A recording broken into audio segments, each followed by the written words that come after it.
खबरों के निष्पक्ष विश्लेषण के लिए सब्सक्राइब करें Janatantra TV and press the bell icon. Never miss any update.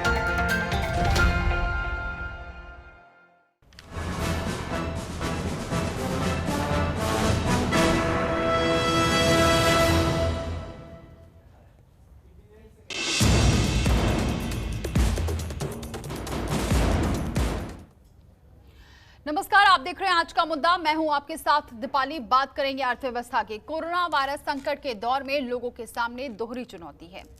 पहली तो खुद को और अपने परिवार को संक्रमण से बचाने की, तो दूसरी रोजमर्रा की जरूरतों को पूरा करने की।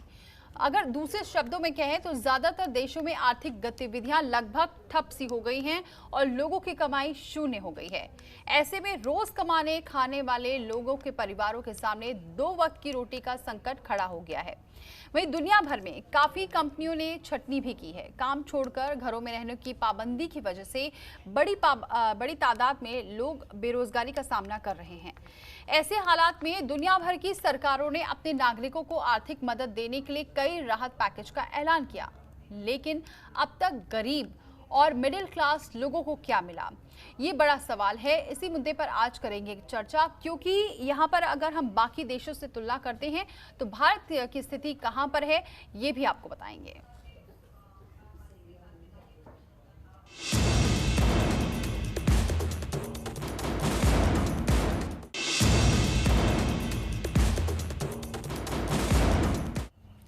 तो इस पर एक्सपर्ट से सवाल किया हम लोगों ने, और इस पर लॉकडाउन से इकोनॉमी पर इम्पैक्ट से भारत में किस वर्ग को सबसे ज्यादा नुकसान हो रहा है। सवाल ये भी कि दुनिया के देश अपने नागरिकों के लिए किस तरह की इकोनॉमी पॉलिसी अपना रहे हैं और हम कहां स्टैंड करते हैं। प्रोडक्शन की दृष्टि से देखा जाए तो जो हमारी माइक्रो एंटरप्राइजेस हैं उन पर बहुत बुरा असर हुआ है। जो कंस्ट्रक्शन वर्क है उस पर बुरा असर हुआ है और इसमें बहुसंख्य लोग काम करते हैं, तो वो सबसे ज़्यादा बुरी स्थिति से गुजरे हैं। लॉकडाउन का सीधा असर समाज के सभी वर्गों पे पड़ रहा है और सबसे ज़्यादा असर इसका पड़ रहा है गरीबों पे। जो लोग सुबह शाम अपना काम करके रोटी कमाते थे, या छोटे और मझौले व्यापारियों पर, जिनके ऊपर सबसे ज़्यादा असर पड़ रहा है इस लॉकडाउन का। दुनिया के देशों ने अपने नागरिकों और अपने प्रोडक्शन के सेक्टर्स को राहत देने की कोशिश की है, जिसमें फिस्कल और मॉनेटरी पॉलिसीज़ हैं और गरीबों को पेंशन जैसी सुविधाएं देने की कोशिश की है। इसमें स्टैंडर्ड पॉलिसीज़ का इस्तेमाल किया गया है और जिसमें इनकम सपोर्ट और लिक्विडिटी की बात आप कह सकते हैं।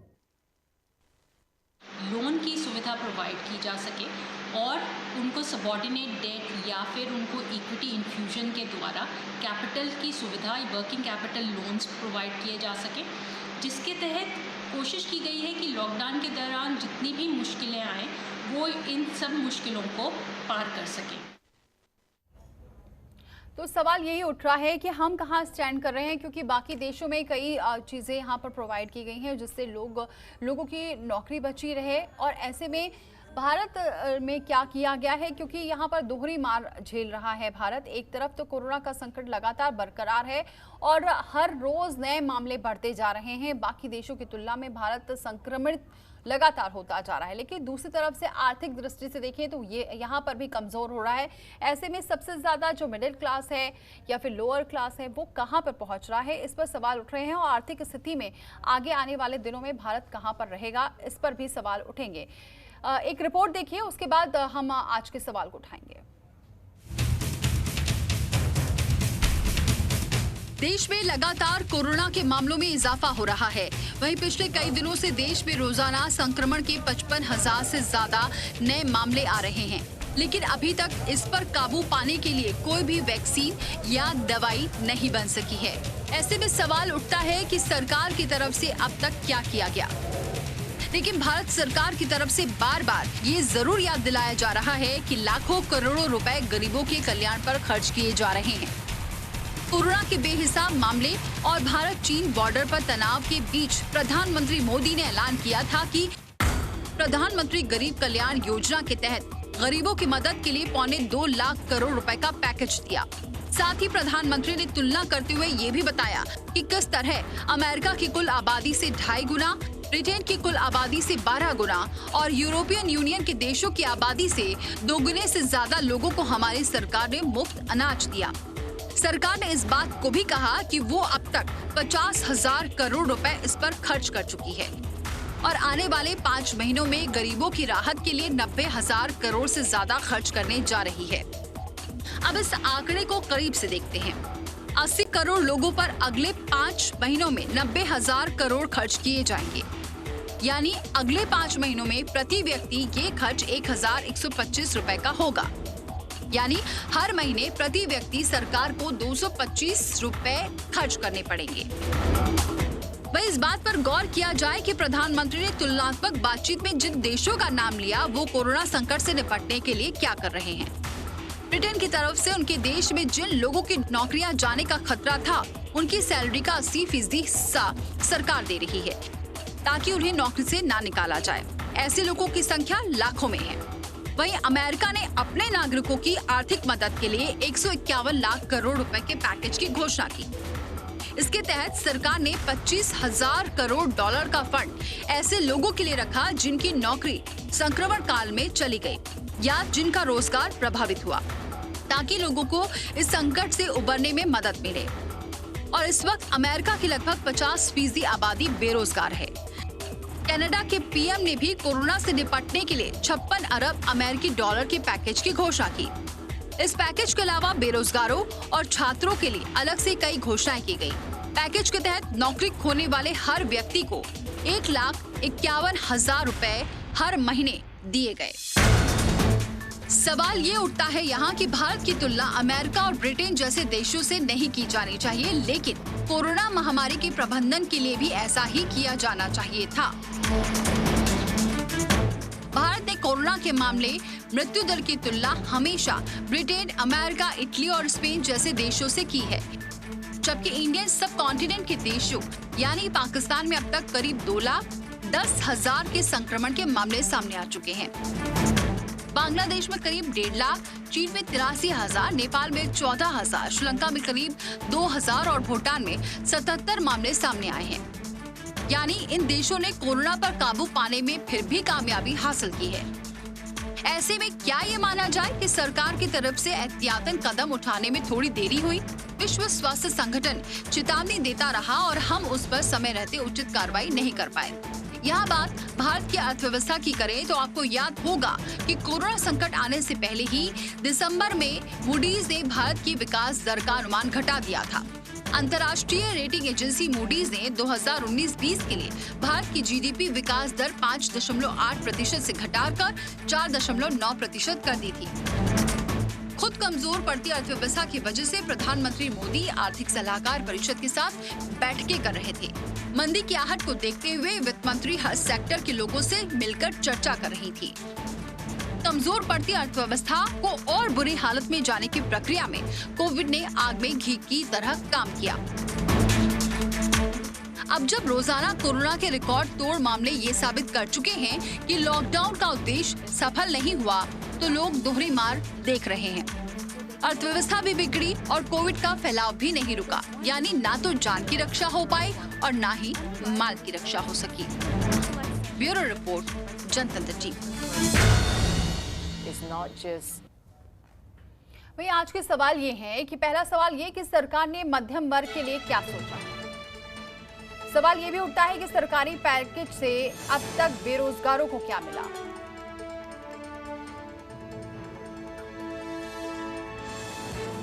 और सवाल नंबर तीसरा कि दुनिया भर के कार्यक्रम हुए, कोरोना पर कब सोचेगी सरकार।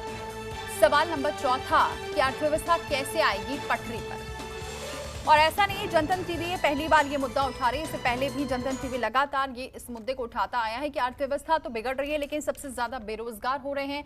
ऐसे में इस पर सरकार कब सोचेगी। मध्यम वर्गीय जो है वो सबसे ज्यादा परेशान हो रहे हैं। ऐसे में उनके लिए आगे आने वाली स्थिति क्या गंभीर है या राहत मिलेगी, इस पर बातचीत करते हैं। हमारे साथ जुड़ चुके हैं दो अर्थशास्त्री, एक आकाश जिंदल जी हमारे साथ जुड़ चुके हैं, बहुत स्वागत है आकाश जी हमारे साथ जुड़ने के लिए। अभिषेक राजाराम भी हमारे साथ जुड़ चुके हैं, बहुत स्वागत है अभिषेक जी आपका भी हमारे साथ जुड़ने के लिए। सबसे पहले आकाश जी, आपका रुख, आप क्या कहते हैं कि क्या स्थिति आगे आने वाले दिनों में होने वाली है, क्योंकि स्थितियां लगातार बिगड़ रही हैं, लेकिन क्या आगे आने वाले दिन थोड़े बहुत राहत वाले हो सकते हैं?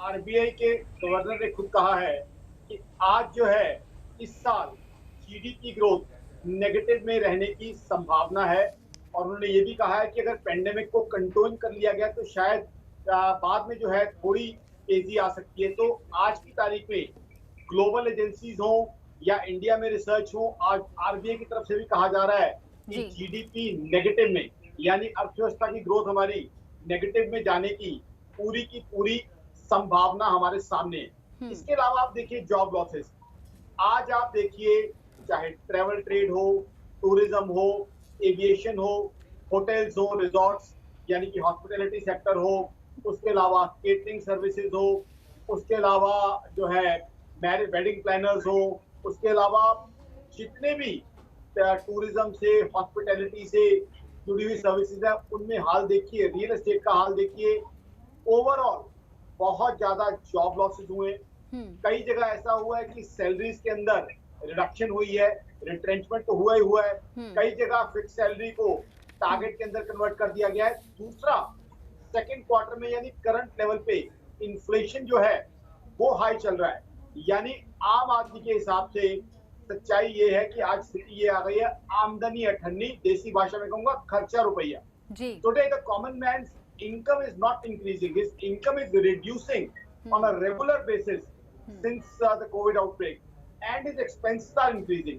तो आम आदमी जो है एक बड़ी कंफ्यूजन की स्थिति में है कि मैं क्या करूं, उसकी कमाई या तो कुछ इसमें खत्म हो गई है या कम हो गई है, खर्चे उसके बढ़ रहे हैं। अब सरकार से मेरी ऑर्गेनाइजेशन akashjindal.in की क्लियर कट कुछ रिक्वेस्ट हैं जो आपके चैनल के, आपके प्लेटफॉर्म के थ्रू मैं रखना चाहता हूँ। पहले तो जीएसटी में मैसिव रिडक्शन किया जाए। जीएसटी अगर रिड्यूस होती है तो उससे क्या होगा, चीजों के दाम कम होंगे, तो लोगों पे महंगाई का बोझ कम होगा, साथ में चीजों की सेल बढ़ेगी, इकोनॉमी जो है इंप्रूव होगी।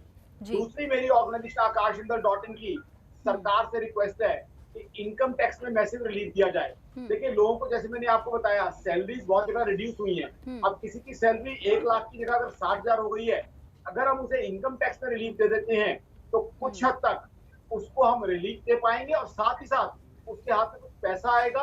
He'll go and spend that money in the market. You all know, one man's money income is other person 50 other people's expenditure जो है income, one man's expenditure is 50 other people's income। तो उससे market के अंदर, economy के अंदर जान आएगी, जीडीपी ग्रोथ बढ़ेगी। आज एक नई कार बिकती है तो 10,000 people get around 10,000 people get employment। लोग कार की मैन्युफैक्चरिंग में, उसकी एंसिलरी सर्विसेज प्रोवाइड करने में। बिल्कुल, आपने 3 जो सुझाव दिए हैं इसको समझना होगा। आगे भी चर्चा करेंगे, आकाश जी बने रहे हमारे साथ, आगे हम भी, और अभिषेक जी के पास भी मैं जाऊंगी। एक छोटा सा ब्रेक ले रहे हैं, फौरन लौटते हैं।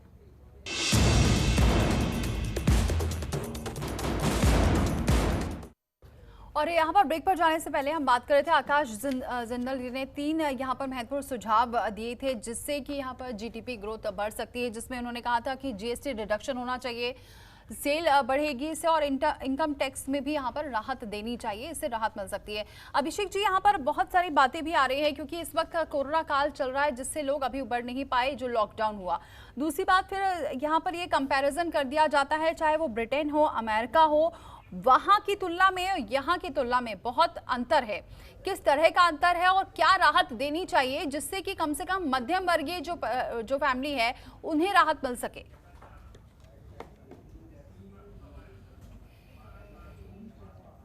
थैंक यू दीपाली जी, लेकिन मैं आपके क्वेश्चन का आंसर देने से पहले बस एक लाइन बोलना चाहता हूं जी।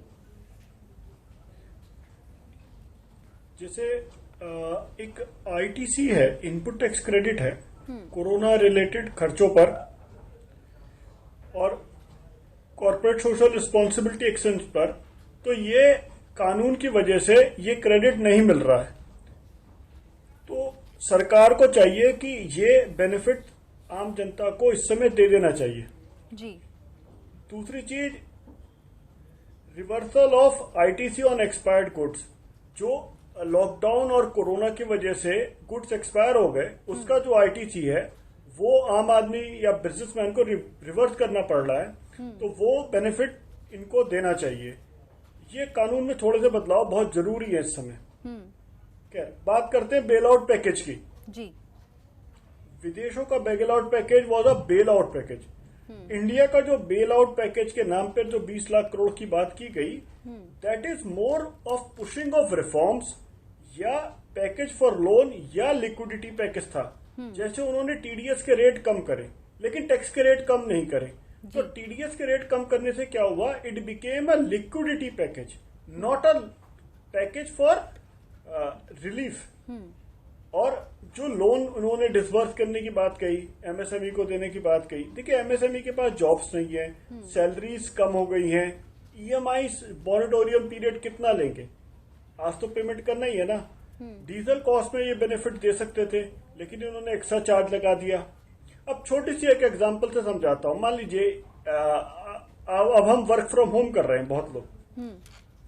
आपने एक गाड़ी रख रखी थी, ड्राइवर यूज करते थे, या प्राइवेट ये ई कॉमर्स ऑपरेटर ओला उबर यूज करते थे, आज वो यूज नहीं कर रहे तो उनके ड्राइवर्स के पास जॉब नहीं है। जी। एमएसएमई सेक्टर को कहा जा रहा है भाई छोटा व्यापारी है कि हम आपको लोन दे देंगे। लोन तो आप दे दोगे लेकिन व्यापार कैसे दोगे, सैलरी को स्टाफ को तो देनी है ना। और अगर आप कुछ हद तक स्टाफ की सैलरी कम कर देते हो तो अल्टीमेटली परचेसिंग पावर कम हो जाती है, और परचेसिंग पावर कम होने से इकोनॉमी के रिवाइवल के चांस बहुत कम हो जाते हैं। इसीलिए सारी एजेंसी, खुद आरबीआई भी ये मान रहा है कि ये जो साल है ये नेगेटिव ग्रोथ का साल है। और ऐसे में आरबीआई रेपो रेट इसलिए भी कम नहीं कर पा रहा कि अगर उसने रेपो रेट कम कर दिया तो पहले से बढ़ी हुई इन्फ्लेशन और बढ़ जाएगी। तो ये जो इश्यूज हैं नॉर्मल, अब लोग बाहर तो निकल नहीं रहे, इलेक्ट्रॉनिक कॉमर्स ऑपरेटर के थ्रू ज्यादा ऑर्डर देते हैं। कुछ कहना चाह रहे हैं, जरा रुक करते हैं। ठीक है अभिषेक जी। जी अभिषेक जी लौटेंगे। कहना चाहता हूँ जी, आरबीआई का जो मॉरिटोरियम है, देखिए अभी 31 अगस्त को वो एक्सपायर हो रहा है। इस समय रिक्वायरमेंट है कि उस मॉरिटोरियम को और एक्सटेंड किया जाए, बिकॉज आज बिजनेसेस की हालत अच्छी नहीं है। Businesses are not in a good condition, businesses are performing poorly.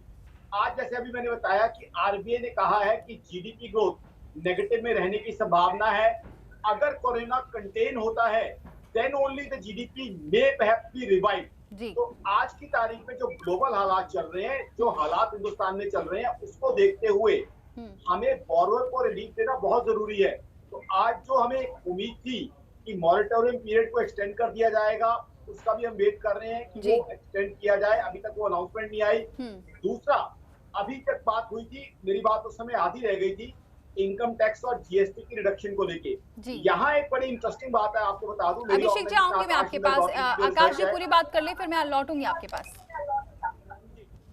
क्या है, इनकम टैक्स और जीएसटी अगर हम रिड्यूस कर देते हैं तो एक चीज लोगों को मैं क्लियर कर दूं, उससे ये नहीं है कि टैक्स कलेक्शन कम हो जाएगा।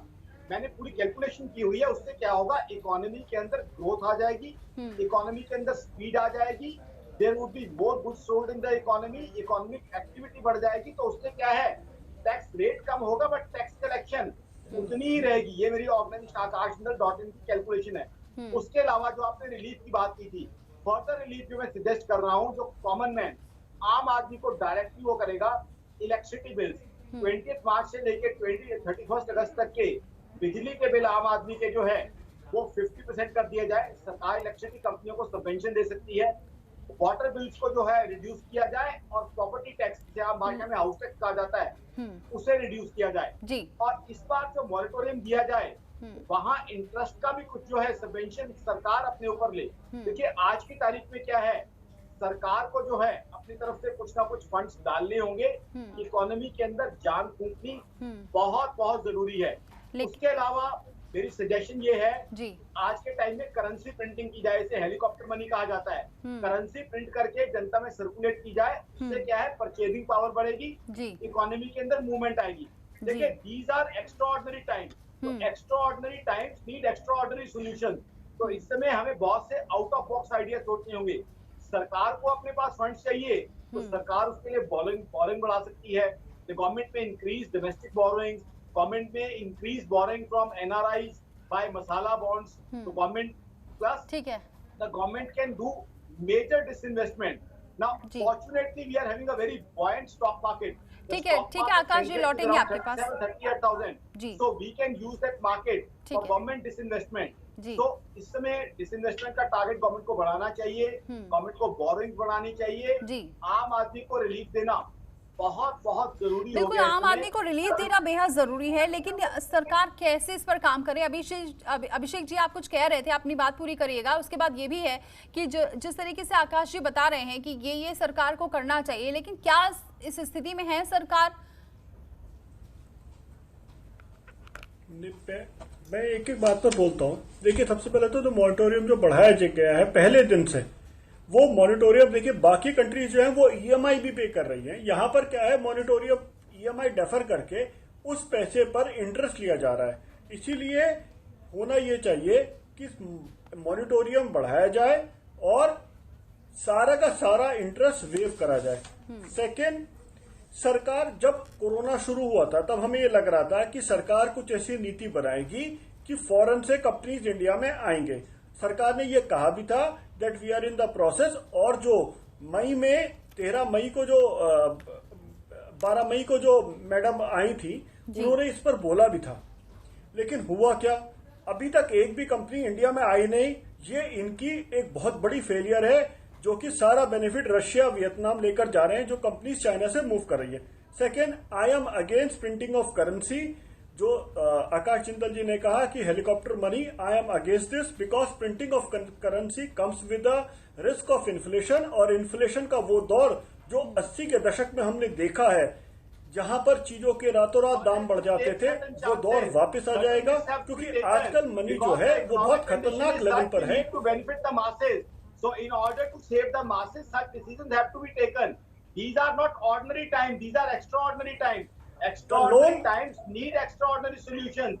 Right now if you are saying that the interest should be waived, now who Jindal ji, मैं आपके बीच में नहीं बोला, मुझे अपनी बात करने दीजिए। जिंदल जी, मैं आपके बीच में नहीं बोला, मुझे अपनी बात पूरी करने दीजिए। जिंदल जी, ये डिबेट नहीं है, डिस्कशन है। Helicopter money is something Jindal ji, because this is an extraordinary situation. बिल्कुल आकाश जी, मैडम जी आकाश जी, जी आप ऐसे होते हैं।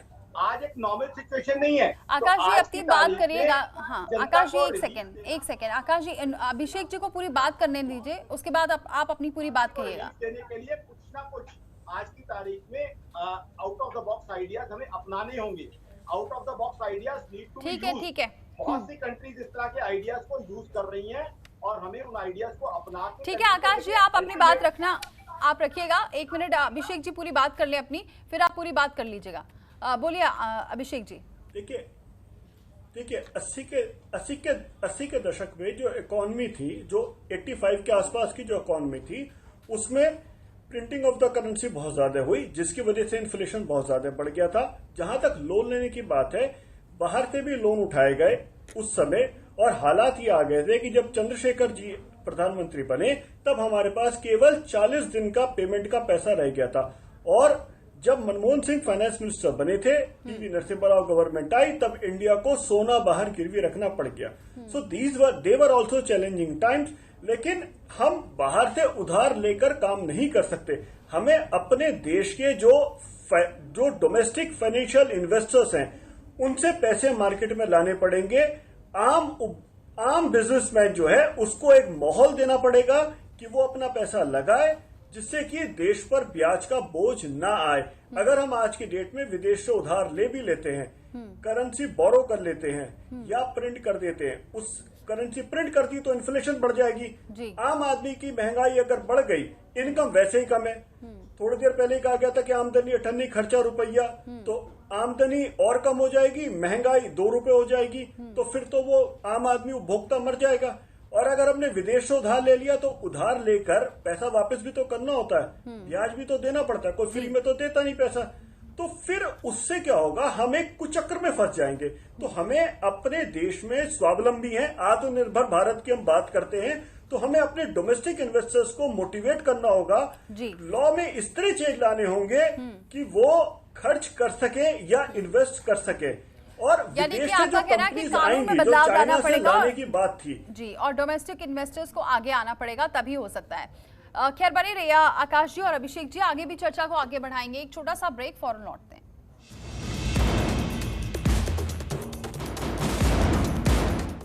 और चलिए आकाश जी का रुख करते हैं। आकाश जी, एक सिंपल शब्दों में समझाइए, क्योंकि यहाँ पर दिन ब दिन जो मामले आ रहे हैं वो ये आ रहे हैं कि लोग बेरोजगार हो रहे हैं या जिसकी सैलरी कट रही है, और कई सुसाइड केसेस इसी वजह से आ रहे हैं क्योंकि उनकी आर्थिक स्थिति खराब हो चुकी है और नौकरी बिल्कुल नहीं है। ऐसे में क्या अब इस पर सरकार को ध्यान देना होगा? कब ध्यान देगी और क्यों अब तक ध्यान नहीं दिया जा रहा है? क्योंकि जब रिपोर्ट्स लगातार बता रही हैं, कोरोना से पहले की रिपोर्ट भी यही कह रही है कि स्थितियां खराब हो रही है, नई नौकरियां हैं नहीं, पुरानी नौकरियां बच नहीं रही हैं। ऐसे में क्या स्टेप होना चाहिए जिससे कम से कम इन लोगों को कुछ तो राहत मिल सके, क्योंकि बाकी देश तो कुछ ना कुछ इन बेरोजगारों के लिए कर रहे हैं। बिल्कुल, मैं आपके बिल्कुल साथ हूँ। कोई भी इकोनॉमिक प्लानिंग वही अच्छी होती है जो आम आदमी को के ध्यान में रख के करती जाए, जो आम आदमी के लिए की जाए। सबसे जरूरी है आम आदमी को रोजगार देना, आम आदमी की जेब में कमाई देना, आम आदमी के खर्चे कम करना। जो आप बात कर रही हैं, कुछ हमारे भाई या मित्र जो हैं डिस्टर्ब होकर सुसाइड तक की राह पे जाने की बात कर रही हैं, वो तो बहुत ही दुर्भाग्यपूर्ण है। तो कोई भी इकोनॉमिक प्लानिंग वो है जो आम आदमी को रिलीफ देने के लिए की जाए। और आज की तारीख में मैं तो यहाँ तक कहना चाहूंगा कि मैक्रो इकोनॉमिक लेवल के अगर फंडामेंटल्स अगर हमारे कुछ बिगड़ते भी हैं और आम आदमी को हम रिलीफ दे पाते हैं, तो आज सरकार की बैलेंस शीट की बजाय हमें आम आदमी के कैश फ्लो को ध्यान देना होगा, आम आदमी को रिलीफ देना होगा, उसे जॉब्स प्रोवाइड करनी होगी, उसकी जो है महंगाई कम करनी होगी, और उसकी जो फ्रस्ट्रेशन है, जो तकलीफ में एक आम आदमी है, उससे निकालना होगा। देखिए, आज ही मैं रियल एस्टेट सेक्टर में किससे बात कर रहा था, तो कुछ कंपनियों से बड़ी डिस्टर्बिंग रिपोर्ट्स आई हैं। उन कंपनीज ने क्या किया है, जितने भी अपने एम्प्लॉयज थे उनकी फिक्स्ड सैलरी को कन्वर्ट कर दिया है इंसेंटिव में। अब इंसेंटिव तब मिलेगा जब उसका रियल एस्टेट बिक पाएगी। जिसकी 1 लाख रुपए सैलरी थी, उसका इंसेंटिव बन रहा है 25,000 30,000। अब ये क्या हो रहा है, इससे व्यक्ति के घर का खर्चा तो उस तरीके से कम नहीं होगा जिसकी 1 लाख रुपए सैलरी थी। जाहिर सी बात है, उसके घर का 80,000 का खर्चा था। दूसरी बात, कुछ और चीजों में क्लैरिफिकेशन देना चाहूंगा, 1 मिनट का समय मुझे चाहिए। मेरे मित्र ने एक बात कही अभी कि चंद्रशेखर साहब के समय, उस समय के आसपास की बात कर रहे थे कि गोल्ड हमें उस वक्त के आसपास हमें गोल्ड प्लेज करना पड़ा था। मेरे मित्र काफी कंफ्यूज हैं, वो सिचुएशन टोटली डिफरेंट थी। वो था फॉरेक्स रिजर्व का मामला। उस समय हमारे फॉरेक्स रिजर्व कम थे, आज हमारे फॉरेक्स रिजर्व बहुत एक सफिशिएंट लेवल पे हैं। तो both situations can't be compared. I was talking about printing of currency, he is getting confused with lesser forex reserve. आज फॉरेक्स रिजर्व की कमी नहीं है। दूसरा जो मैंने सजेशन दी थी, आज इक्विटी के थ्रू जो है डिसइन्वेस्टमेंट की जाए। आज क्या है, फॉर्चुनेटली इक्विटी मार्केट 37,000 38,000 पे सेंसेक्स है, तो डिसइन्वेस्टमेंट के टारगेट्स को फुलफिल करने का सरकार का एक अच्छा मौका है। उसमें कहीं से भी सरकार के ऊपर इंटरेस्ट कॉस्ट नहीं आ रही है, तो उससे क्या है, सरकार के पास पैसा आ जाएगा जिससे आम आदमी का रिलीफ दे पाएगी सरकार।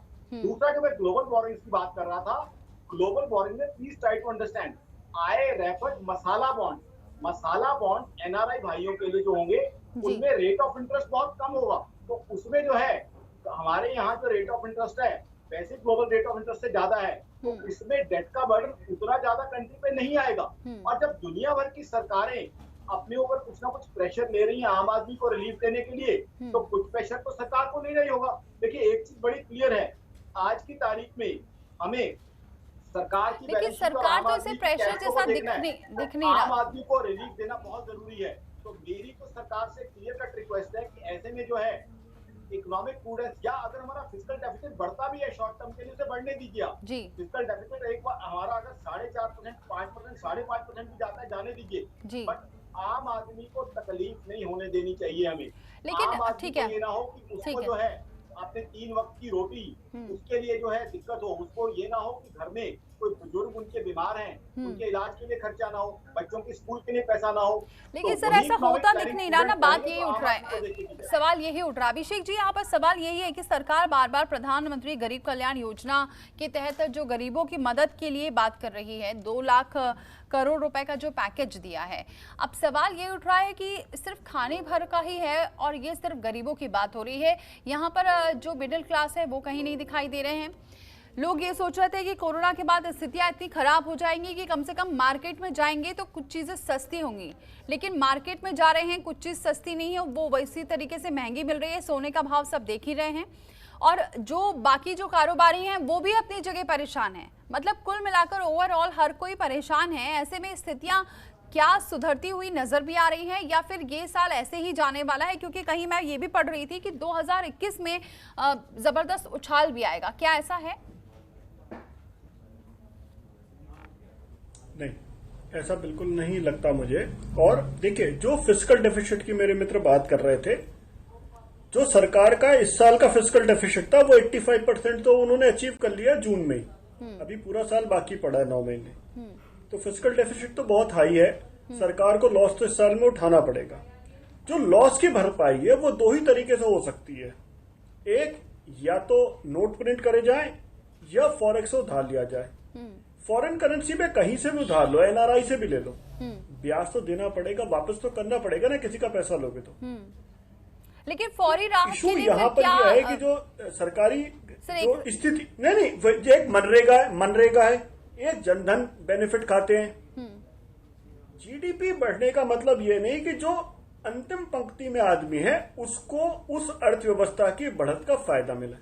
लेकिन इस समय जरूरत यह है कि आखिरी व्यक्ति, जो ऐसा हो सकता है कि एक आदमी मिडिल क्लास में था और इस कोरोना की वजह से वो गरीब तबके में आ गया, बिलो पॉवर्टी लाइन आ सकता है। एक आदमी जो बहुत अच्छा व्यापार चल रहा था, जिसका हो सकता है इस पीरियड में ईएमआई वगैरह ऐसी हो गई उसकी, व्यापार नहीं है कि उसकी, या नौकरी चली गई किसी मिडिल क्लास की भी, या तनख्वाहें तो लगभग सभी की कम हो गई हैं। ये तो कोई बिरला ही बचा होगा जिसकी तनख्वाह कम नहीं हुई। तो इस समय जो फॉरेन राहत गवर्नमेंट दे सकती है वो है जो इन्होंने एक्साइज ड्यूटी बढ़ाई है डीजल पेट्रोल के दाम पर, वो कम करी जाए जी। जीएसटी के रेट कम करे जाएं, रिफंड जल्दी से जल्दी दिया जाए। अब मान लीजिए आपकी कंपनी है, आपकी कंपनी ने आपके लिए सैनिटाइजर लगा कर दिया या आपको मास्क दिया जो आप घर पहनकर जा रहे हो, या उन्होंने कहा साहब सैनिटाइजर ले जाओ, पूरे परिवार के लिए भी सैनिटाइजर दे दिया, 10 लीटर की बोतल दे दिया आपको, तो इस पर आईटीसी का खर्चा अलाउड नहीं है। ये खर्चा तो आज की डेट में देना चाहिए था ना।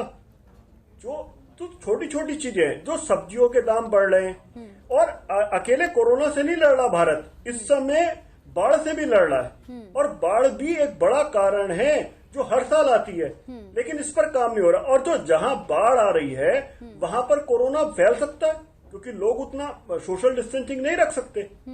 लेकिन सरकार को इवेंट मैनेजमेंट छोड़कर और अपनी हवाई के लिए बनाने से हटकर एक आम आदमी की दुख तकलीफ सोचनी चाहिए, और उसमें ये सोचना चाहिए कि जो आम आदमी खरीदार घर से बाहर निकला है राशन सब्जी लेने, वहां उसे क्या सस्ता मिल सकता है। और दवाइयां, मैं मानता हूं कि कोरोना की दवाई नहीं बनी, लेकिन सैनिटाइजर सस्ता करा जा सकता है जी। और बाकी दवाइयां सस्ती करी जा सकती। इंफ्रास्ट्रक्चर पर और बहुत ज्यादा काम करने की जरूरत है, जिससे कि जितने से जितनी जल्दी हो सके लॉकडाउन का बेसिक उद्देश्य था वो एरिया चिन्हित करना जहां पर कोरोना है और उसको क्वारंटाइन करके बाकी जगह खोल देनी थी, लेकिन इनसे वो काम भी सक्सेसफुली नहीं हुआ। आज की डेट में कोरोना भी बाहर घूम रहा है और आम जनता भी बाहर घूम रही है। बिल्कुल यही सवाल उठ रहा है। ये एक बड़ी भयावह स्थिति खड़ी हो गई है, जहां पर हम इसको संभालने के लिए सरकार को इकोनॉमिस्ट से बैठकर बात करनी पड़ेगी। और आउट ऑफ द बॉक्स, मैं आकाश जिंदल जी की बात से सहमत हूं कि out of the box solution चाहिए जी। लेकिन सॉल्यूशन, भारत एक इनक्रेडिबल इंडिया कहलाता है, अतुलनीय भारत है, इतना बड़ा देश है, एक समाधान पूरे देश पर लागू नहीं हो सकता। यहाँ पर 50 समाधान मिलकर काम करेंगे और हम सबको भी सरकार का हाथ बटाना होगा। बिल्कुल सही कह रहे हैं, सबको साथ बटाना होगा और इस पर ध्यान देना होगा तब जाके। बिल्कुल सही कह रहे हैं। एक मिनट आकाश जी, आपकी रिपोर्ट क्या कह रही है? क्या सरकार इस पर काम कर रही है? क्या इस पर सोच रही है?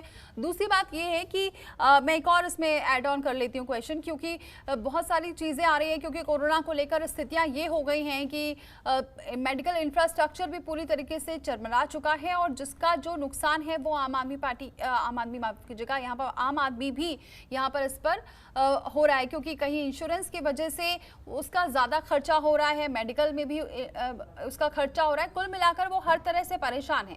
तो क्या आपकी रिपोर्ट बता रही है कि सरकार इस पर आगे काम कर रही है? क्योंकि अभी तक सरकार की तरफ से बहुत ज़्यादा कुछ दिखाई नहीं दे रहा है।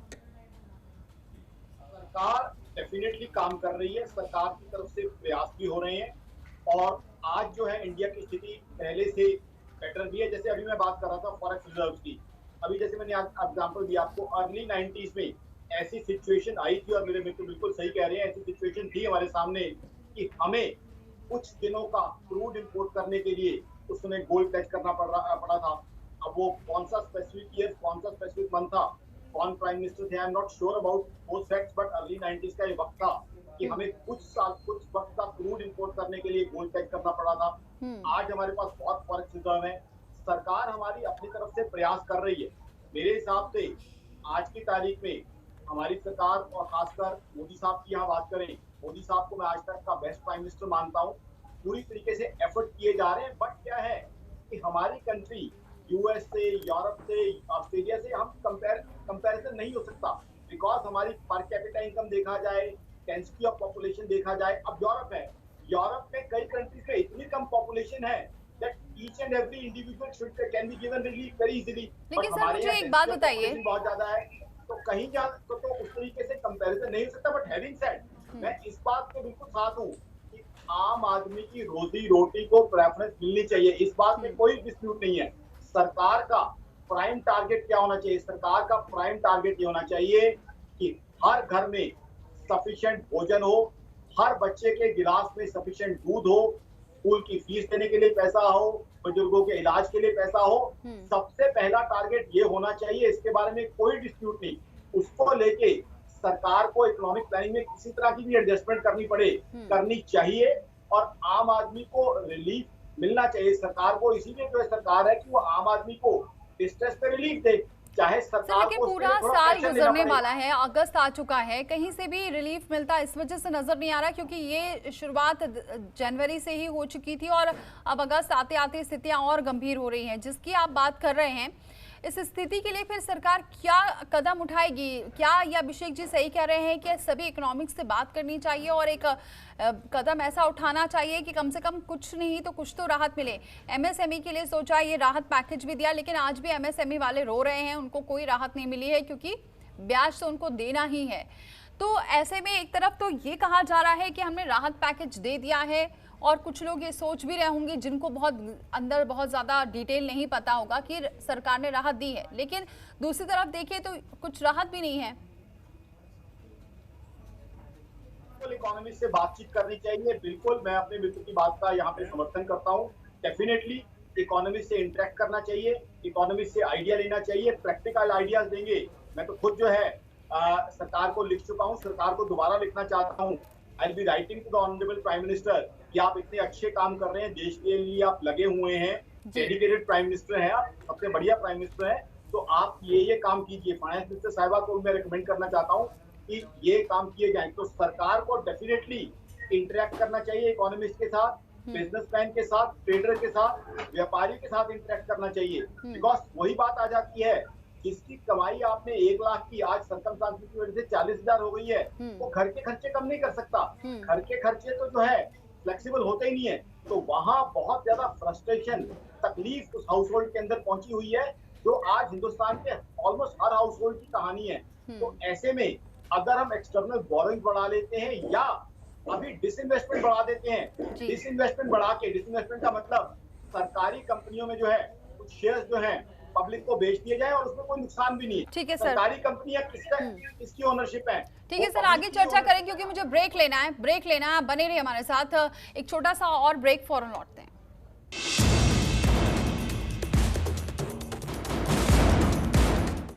तो ब्रेक पर जाने से पहले हम बात कर रहे थे क्योंकि अर्थव्यवस्था के जो हालात हैं और हम जो बात करें बेरोजगारी की, ऐसे में फौरी राहत क्या दी जा सकती है।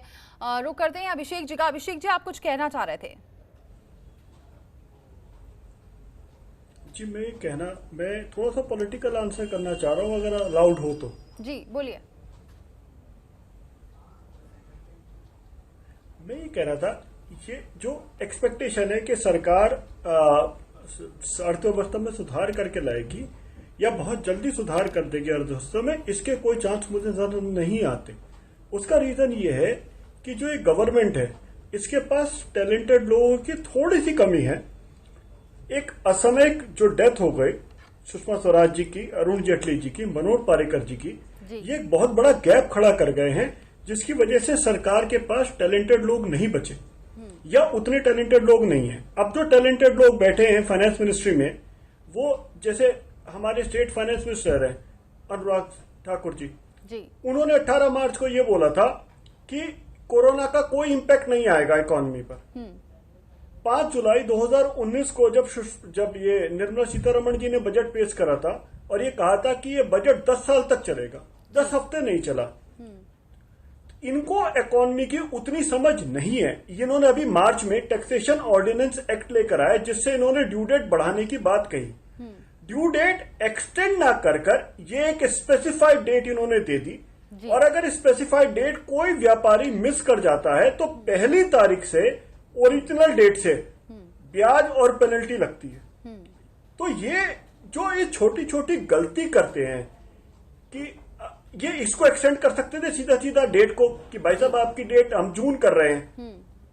मान लीजिए किसी की चीज की डेट 15 अप्रैल थी, बोल दिया कि जी 30 जून कर दी, लेकिन वो अगर 1 जुलाई को फाइल करने जाता है तो कहते हैं जी चूंकि 15 जुलाई डेट थी और आपने 30 जून को फाइल नहीं करी, तो ब्याज और पेनल्टी 16 अप्रैल से दीजिए।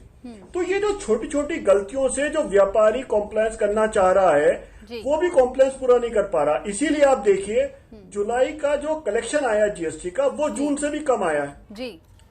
पहले हम 1 लाख करोड़ के ऊपर पहुंच गए थे, अब जो कलेक्शन है वो 90,000, अब 82,000, ये और नीचे जाएगा। जी। अभी जो रिटर्न फाइलिंग में इन्होंने एक एक्सटेंशन दी है कि पुरानी उस पर अब 500 रुपए लेंगे लेट फीस सिर्फ। हाँ। तो उसमें इन्होंने ये नहीं बताया कि पुराना ये आईटीसी ले सकते हैं नहीं ले सकते, जो कि लीगली अभी मना है। तो वो स्कीम भी फेल हो गई। तो जो सरकार आधी अधूरी कोशिश कर रही है, ये उस वजह से हो रही है जो लोग कुर्सी पर बैठे हैं वो शायद उतना समझ नहीं। अलाउंस ऑफ आईटीसी अलाउ होना चाहिए ना, आपको क्रेडिट मिलना चाहिए। जी ठीक है अभिषेक जी, बहुत शुक्रिया हमारे साथ जुड़ने के लिए। आकाश जी, बहुत बहुत शुक्रिया हमारे साथ जुड़ने के लिए, इस चर्चा में शामिल होने के लिए। बहुत ज़रूरत है अभी सरकार को इस पर ध्यान देने के लिए, और क्योंकि अब जिस तरीके के हालात लग रहे हैं, लगातार हालात बिगड़ते जा रहे हैं और जो रिपोर्ट्स आ रही हैं वो नेगेटिव में जा सकती है 2020 आखिरी तक में। ऐसे में क्या सरकार आगे रणनीति बनाती है, इसको सोचने की बहुत ज़रूरत है, और जिसमें बाकी इकोनॉमिक्स की भी राय ली जा सकती है और एक बेहतर रणनीति बनाकर आगे लाया जा सकता है। फिलहाल इतना ही, लेकिन खबरों का सिलसिला जारी है।